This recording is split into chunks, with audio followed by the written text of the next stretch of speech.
नमस्कार, जय हिंद। मैं अंकित मिश्र एक बार फिर से हार्दिक स्वागत करता हूं आपके अपने चैनल एग्जाम तक पर। दोस्तों, हिस्ट्री की 6वीं क्लास लेकर एक बार फिर से आप सबके समक्ष उपस्थित हूं और आज की क्लास में पढ़ने वाले हैं इल्तुतमिश के उत्तराधिकारी रुकनुद्दीन फिरोज शाह के बारे में। दोस्तों, पिछली क्लास में हमने इल्तुतमिश को पूरी तरीके से पूर्ण कर लिया था और आज हम पढ़ेंगे उसके पुत्र रुकनुद्दीन फिरोज शाह के बारे में और दोस्तों नेक्स्ट क्लास में हम पढ़ेंगे आपके रजिया सुल्तान के बारे में। तो चलिए दोस्तों, देर न करते हुए वीडियो की शुरुआत करते हैं। दोस्तों, एक बात ध्यान रखिएगा, आप इसकी 6वीं क्लास को कर रहे हैं तो मुझे उम्मीद है कि आप इसकी पहले की 5वीं क्लास आपने ले ली होंगी। अगर आप शुरू से इसको पढ़ेंगे तभी आपको सारी बातें समझ में आएंगी। तो चलिए दोस्तों, वीडियो की शुरुआत करते हैं।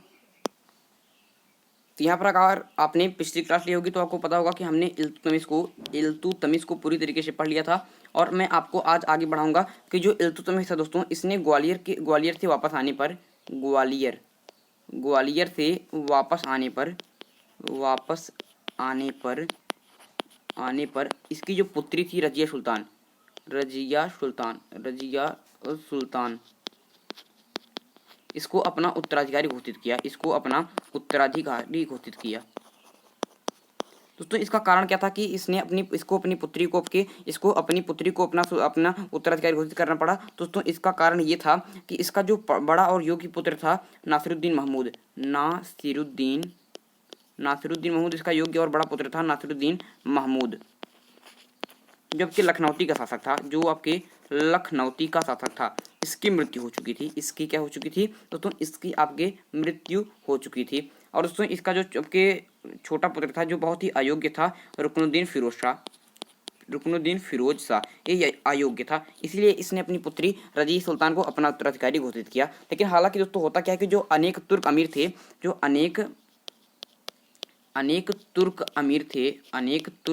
अमीर थे यह एक स्त्री को शासन करते हुए देखना अपना अपमान समझते थे। एक स्त्री को आपके शासन करते देखना अपना अपमान समझते थे। इसलिए अनेक तुर्क अमीर फिरोज शाह की जो माता थी शाह तुर्कान, इन लोगों ने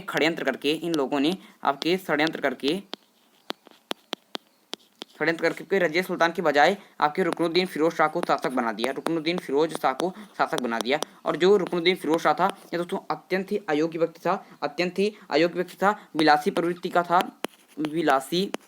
का था। और दोस्तों क्या करता था, ये आपके राजकीय कार्यों के प्रति सर्वथा आक्रमण था। इसलिए आपके फिरोज शाह के समय में इसकी जो माता थी शाह तुर्कान, वास्तविक सत्ता इसके हाथों में आ गई थी। तो इस प्रकार से रजिया सुल्तान को अपना उत्तराधिकारी घोषित करने के बाद भी अनेक तुर्क अमीर आपके फिरोज शाह की माता शाह तुर्कान के षड्यंत्र से आपके रजिया सुल्तान के बजाय रुकनुद्दीन फिरोज शाह की दिल्ली का सम्राट बन गया। लेकिन फिरोज शाह की विलासी प्रवृत्ति का था और आपके जो राजकीय कार्य थे इसके प्रति सर्वथा आक्रमण था। इसलिए जो वास्तविक आपके सत्ता थी ये शाह तुर्कान के हाथों में आ जाती है। और इस तरफ दोस्तों यहाँ पर समझने का प्रयास करते हैं कि जो शाह तुर्कान है यह एक अत्यंत ही क्रूर महिला हो जाती है और क्रूर तरीके से अपना साम्राज्य चलाने लगती है। और रजिया सुल्तान अपने को फिर से आपकी दिल्ली का सम्राट बनाने की कोशिश में लगी रहती है। यहाँ पर दोस्तों अंतिम में होता क्या है कि आपके शाह तुर्कान अत्यंत ही क्रूर महिला हो जाती है और इसलिए आपके राज्य में बहुत सारे विद्रोह होने लगते हैं। राज्य में बहुत सारे आपके विद्रोह होने लगते हैं और इन्हीं विद्रोहों का दमन करने हेतु आपके जब आपके रुकनुद्दीन फिरोज शाह बाहर निकलता है, कौन निकलता है? रुकनुद्दीन फिरोज शाह बाहर निकलता है इन विद्रोहों को दमन करने हेतु। तो जो रजिया होती है इसने लाल वस्त्र पहनकर जो रजिया है दोस्तों ये आपके लाल वस्त्र पहनकर दोस्तों क्या किया, इसने दिल्ली की जनता के समक्ष न्याय की गुहार लगाई। दिल्ली की जनता के प्रति आपके न्याय की गुहार लगाई और जनता के सहयोग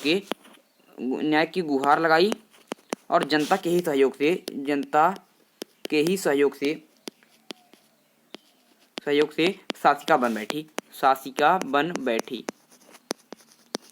यहाँ पर होता क्या दोस्तों कि आपके रुकनुद्दीन फिरोज शाह आपके राज्य की बहुत ही आपके क्रूर व्यक्ति था और इसलिए दोस्तों आपके इसके राज्य में बहुत सारे विद्रोह होने लगे और इन विद्रोहों का दमन करने हेतु जब रुकनुद्दीन फिरोज शाह बाहर निकलता है तो रजिया सुल्तान आपके लाल वस्त्र पहनकर आपके जनता से इसने न्याय की गुहार लगाई और जनता के ही सहयोग से आपके स्वयं शासिका बन बैठी। हालांकि दोस्तों इससे एक पॉइंट आपके कंप्लीट हो जाता है, एक पॉइंट आपका पूरी तरीके से कंप्लीट हो जाता है कि अगर ये क्वेश्चन पूछ ले कि मध्यकाल में न्याय की भीख, मध्यकाल में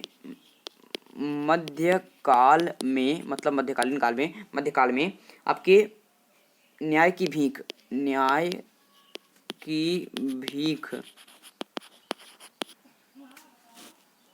कौन न्याय की भीख कौन से रंग के वस्त्र पहनकर मांगी जाती थी, वस्त्र पहनकर मांगी जाती थी।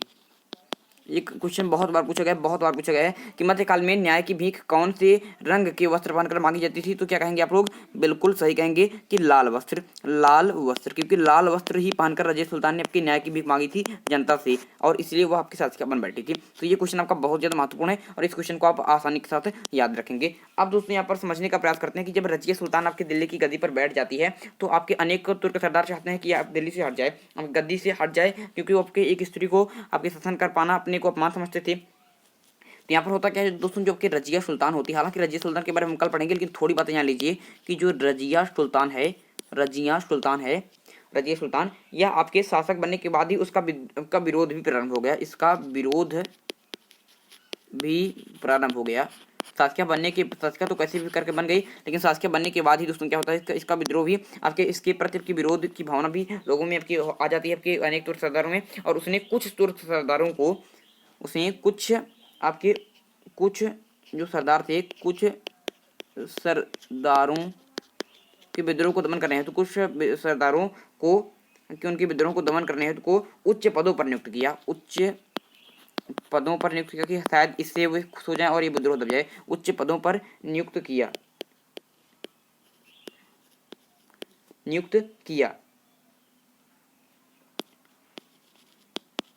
और इस प्रकार से वह उन्हें संतुष्ट करना चाहा, लेकिन ऐसा हुआ नहीं। तो यहाँ पर समझ गए दोस्तों, आपकी रजिया सुल्तान जैसे ही शासकिया बनी, इसका विरोध भी आपकी प्रारंभ हो गया और इन आपके विरोधों को आपके दबाने हेतु उसने कुछ सरदारों को उच्च पदों पर नियुक्त कर उन्हें संतुष्ट करना चाहा, लेकिन हालांकि इस प्रकार से हुआ नहीं। और किन किन आपके सुल्तानों को किस प्रकार से, किन किन सरदारों को किस प्रकार से उसने उच्च पद दिए, ये सब बातें हम कल की क्लास में पढ़ेंगे। आज एक बहुत ज़्यादा इंपॉर्टेंट टॉपिक है जो मैं आपको बताऊंगा कि मंगोल कौन थे, क्योंकि मंगोल का चर्चा हमने पिछली क्लास में की है। तो मंगोल कौन थे, ये क्वेश्चन बहुत बार परीक्षा में आपसे पूछ लेता है और आप लोगों के मन में भी आ जाता है कि आखिरकार ये मंगोल कौन थे। मैंने जब आपको पिछली क्लास पढ़ा था कि तराइन के तृतीय युद्ध में आपके मंगोल आक्रांता चंगेज खान ने आपके जलालुद्दीन मांग बरनी के ऊपर आक्रमण कर दिया था, तो वहां पर मंगोल की बात आई थी। तो मंगोल कौन थे, इनके बारे में आज हम दोस्तों यहाँ पर डिटेल में पढ़ने वाले हैं। थोड़ी चीज़ें मैं मंगोल के बारे में आपको बताऊंगा और ये क्लास आज समाप्त करूंगा और अगली क्लास में हम रजिया बेगम के बारे में पढ़ेंगे और इस प्रकार से फिर से दिल्ली सल्तनत आपकी स्टार्ट हो जाएगी। रजिया बेगम थोड़ी सी छोटा सा टॉपिक है, एक ही दिन में आपके कंप्लीट हो जाएगा, इसके लिए बिल्कुल भी आप लोग घबराएंगे नहीं। तो चलिए दोस्तों, आप समझ लेते हैं कि मंगोल कौन थे। यहाँ पर तुम ध्यान से देखिएगा कि मंगोल कौन थे, इनके बारे में पढ़ने वाले बहुत ही डिटेल में। यहाँ पर दोस्तों जो मंगोल थे, ये चीन के उत्तर में, आपके जो चीन देश है आप लोग जानते हैं, चीन के उत्तर दिशा में, नॉर्थ साइड में, उत्तर में आपके गोबी पर्वत है, गोबी रेगिस्तान है, गोबी के रेगिस्तान के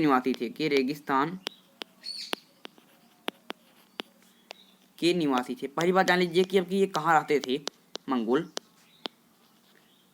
तो यहाँ पर समझ गए कि चीन के उत्तर में जो गोबी की रेगिस्तान है, यहीं के निवासी थे आपके मंगोल। और हालांकि दोस्तों ये क्या थे, यह आपकी एक घूमने फिरने वाली अर्ध सभ्य जाति थी, घूमने फिरने वाली अर्ध सभ्य जाति, घूमने फिरने वाली अर्ध सभ्य जाति थी।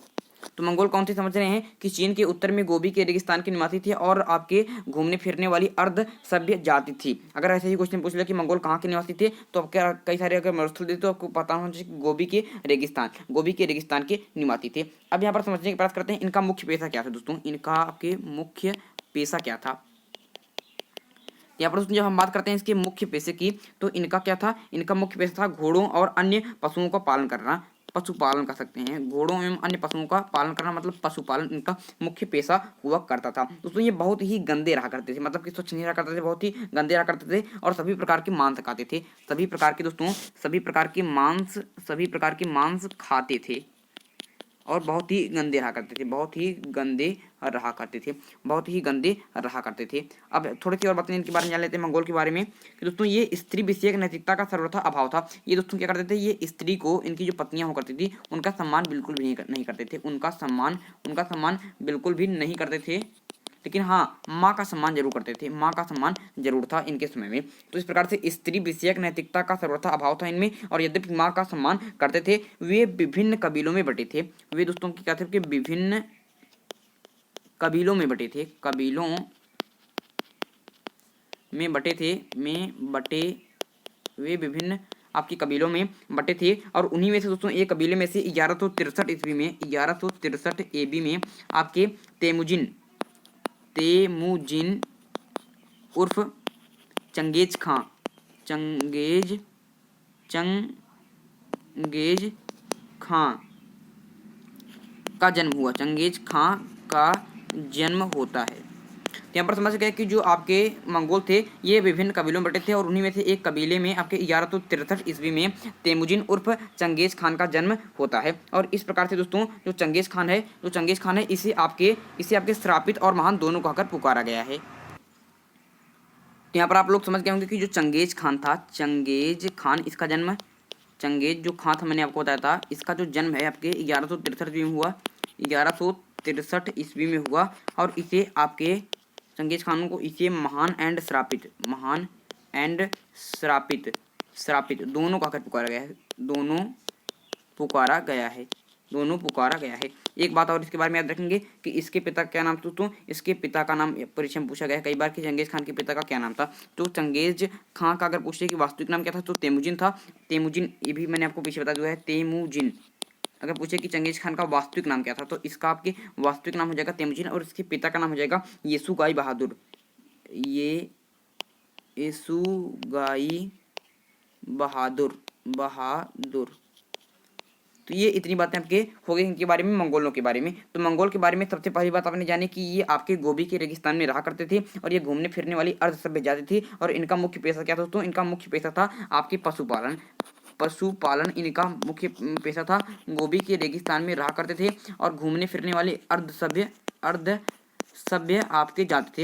ये आपके स्त्री का सम्मान नहीं करते थे, हाँ हालांकि माँ का सम्मान ये किया करते थे। और क्या हुआ दोस्तों, आपके ये विभिन्न कबीलों में बटे थे, और उन्हीं में से एक कबीले में आपके जन्म हुआ 1163 में चंगेज खान का, जिसका वास्तविक नाम तेमुजिन था। और ये इसे महान और श्रापित दोनों कहकर पुकारा गया है। और इसके पिता क्या नाम था, येसुगाई बहादुर। और इस प्रकार से आपके मंगोल भी कंप्लीट हो जाते हैं। मंगोल के बारे में 2-3 क्वेश्चन आपसे कई बार पूछा गया। पहली बात कि मंगोल कहाँ के निवासी थे, तो गोबी रेगिस्तान के। पूछे कि इनका मुख्य पेशा क्या था, तो पशुपालन था। यहाँ पर पूछे अगर आपसे कि चंगेज खान का वास्तविक नाम क्या था, तो तेमुजिन। इसका जन्म कब हुआ, तो 1163 ईस्वी में।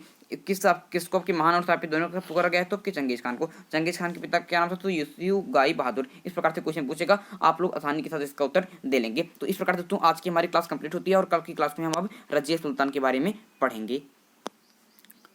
तो यहाँ पर दोस्तों हम धीरे धीरे हालांकि लेकिन हम पूरी तरीके से आपके इतिहास को कंप्लीट कर रहे हैं। अभी तक हमने कुतुबुद्दीन ऐबक को पूरी तरीके से कंप्लीट कर लिया, आराम शाह को पढ़ लिया है, और इल्तुतमिश के बारे में भी हमने पढ़ लिया, और आज मंगोल के बारे में हमने पढ़ लिया कि मंगोल कौन थे। और कल हम रजिया सुल्तान को पढ़ेंगे। जितनी भी क्लासें आपकी इससे पहले हुई हैं, इसकी 5 क्लासें उसको भी ले लीजिए, इस क्लास को भी देख लीजिए, और सारे नोट्स बनाते चलिए, क्योंकि यही नोट्स रहेंगे जिसको आप बाद में रिवीजन कर पाएंगे। 10-10, 12-12, 15-15, 20-20 मिनट की क्लासें आप आसानी के साथ कभी भी देख सकते हैं। 1 बार, 2 बार, 3 बार, जितनी बार देखेंगे आपको सारी चीज़ें याद होती जाएंगी। चलिए दोस्तों आज के लिए आपसे लेते हैं इजाजत। एक बात और ध्यान में रखिएगा कि इस क्लास को ज़्यादा से ज़्यादा यहाँ पर दोस्तों शेयर कीजिएगा। और जितने भी लेखपाल और UPSI के हमारे साथ स्टूडेंट जुड़े हुए हैं, मैं आपको बता देना चाहता हूँ कि अगर आप GK GS के मॉक टेस्ट देना चाहते हैं तो इसी वीडियो के डिस्क्रिप्शन बॉक्स में आपको लिंक मिल जाएगी। और इस क्लास जो है इसकी पूरी प्लेलिस्ट भी आपको, इतिहास की जो क्लास है इनकी भी पूरी प्लेलिस्ट आपको वीडियो में डिस्क्रिप्शन बॉक्स में मिल जाएगी, जाकर पूरी क्लास से देखिए। और GK GS के आपके मॉक टेस्ट भी चल रहे हैं लेखपाल के, अभी तक 5 मॉक टेस्ट आपके हुए हैं। अगर आप उसको देखना चाहते हैं तो इस वीडियो में आपके डिस्क्रिप्शन बॉक्स में उसकी लिंक है, जाकर देख लीजिएगा प्लेलिस्ट की। बहुत ही विभिन्न प्रकार से हम GK GS के क्वेश्चन करते हैं यहाँ पर दोस्तों। और भी यहाँ पर समझने का प्रयास कीजिएगा कि जल्दी से जल्दी हम दोस्तों यहाँ पर प्राचीन भारतीय इतिहास के मोस्ट इंपॉर्टेंट 50 क्वेश्चन आपके जो 100% एक्सपेक्टेड हैं उसको लेकर आने वाला हूँ। हालांकि हमारी जो टाइपिंग है यहाँ पर प्रारंभ हो चुकी है और ये क्वेश्चन बन रहे हैं। जैसे ही बन जाते हैं 50 क्वेश्चन मैं आपको लेकर आऊँगा, इसके लिए भी घबराएंगे नहीं। तो मैं हमेशा आपको MCQ भी करता रहूँगा, थ्योरी भी कंप्लीट होती रहेगी और इस प्रकार से इतिहास में आप लोग बिल्कुल भी मजबूत हो जाएंगे। तो चलिए दोस्तों, आज के लिए आपसे लेते हैं विदा। अगले वीडियो में एक नए टॉपिक के साथ फिर होगी मुलाकात। तब तक के लिए मुझे दीजिए इजाजत। मैं हूं अंकित मिश्र और आप देख रहे हैं एग्जाम तक। धन्यवाद।